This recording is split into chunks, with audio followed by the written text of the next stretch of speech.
Hello, this is Photography Gamer, welcome back to the channel. Today I'm reviewing Hell Is Us on the Xbox Series X. It's also available on PC and PlayStation.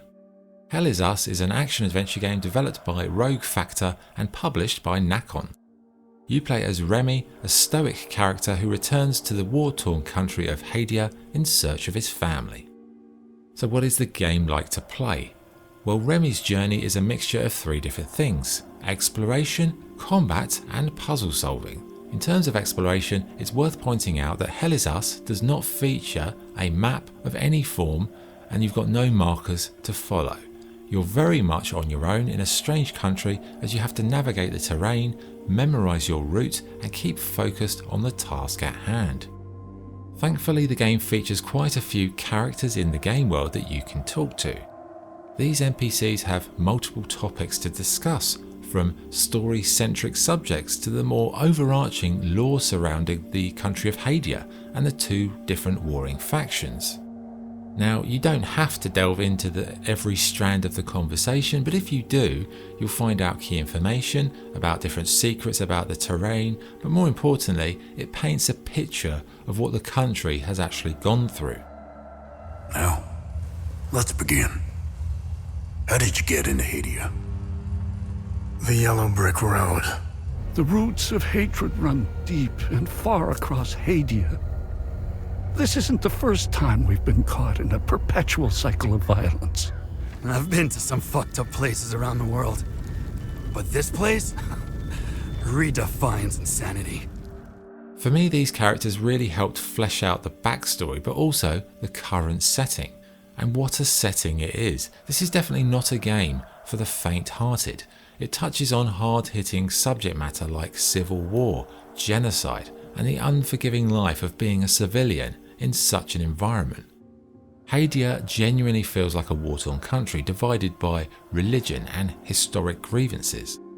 It's everywhere you look, in documents, in murals painted on the crumbling walls of small towns, and in the words of locals as you investigate your parents' whereabouts.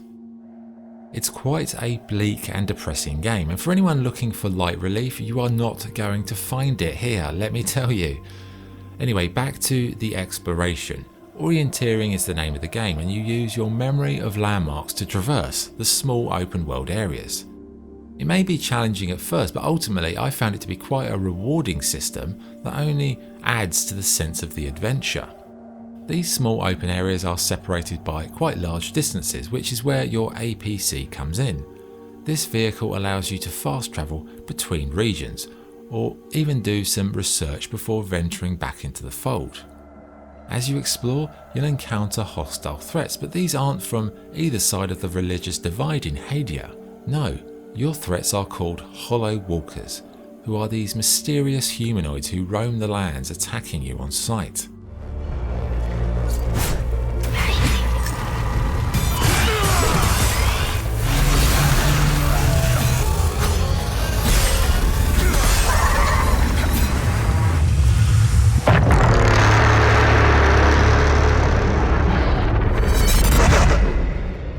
Now, these enemies may not be the most varied in terms of visual design, but they do have unique quirks. They have a colour-coded style and can summon pure emotion linked to that said colour, which acts as a sort of proxy for their health, and this proxy must be destroyed in order to fully kill the Hollow Walker itself. Combat on the whole, I'd say, is pretty straightforward, and it only ramps up in difficulty in the second half of the game. In terms of loadout, you've got some impressive options. There are a variety of melee weapons to choose from. These can be upgraded with specific emotional resonance that aid you when you're fighting certain foes. You can also attach objects to the weapons to give them new special moves. Another aspect that aids combat is your trusty drone. As well as lighting up the darkness, you can install modules on the drone, and these have different effects. Some of them heal you, some might thrust you into combat at great speed, and there's lots of different variations depending on what kind of setup you want. Now, you might look at the combat and think, oh, it's a Souls-like, but it really isn't. Combat is much more lenient, death is much more lenient, although you can ramp it up if you turn the difficulty settings up to a higher level. And I'd say one thing that really sets it apart from being a Souls, like it's definitely not, your progression is not blocked by obtuse boss fights. Yes, there are a few boss type scenarios where you have to fight strong foes in a different setting, but most of your progression is tied to orienteering the environment, killing off certain enemies in it, solving very sort of avant-garde and intense puzzles. And speaking of the puzzles, I have to say they are intelligently designed, and they're both mysterious but also well signposted at the same time. You'll be scratching your head wondering, have I missed something? But never to the point where you just give up. Puzzles are supposedly aided by your tablet that holds all the key info, although I would say the functionality of that tablet is not user friendly, so I ended up just getting a pen and paper and writing notes down because it was so much quicker to find the data. The tablet's really not that user friendly. It's quite unpleasant to look at because of the coloration of it. Now the puzzles reminded me very much of the old school type survival horror games of yesteryear, but with a little bit more of a nuance and complex sort of systems thrown in for good measure. Now in terms of the story, it is a pretty mysterious affair as Remy tries to not only find his parents but piece together the jigsaw puzzle of what the hell is going on in Hadia. The Civil War setting, the NPC storytelling and the historic lore that you uncover in ancient texts, these things really do add to what is an already immersive game.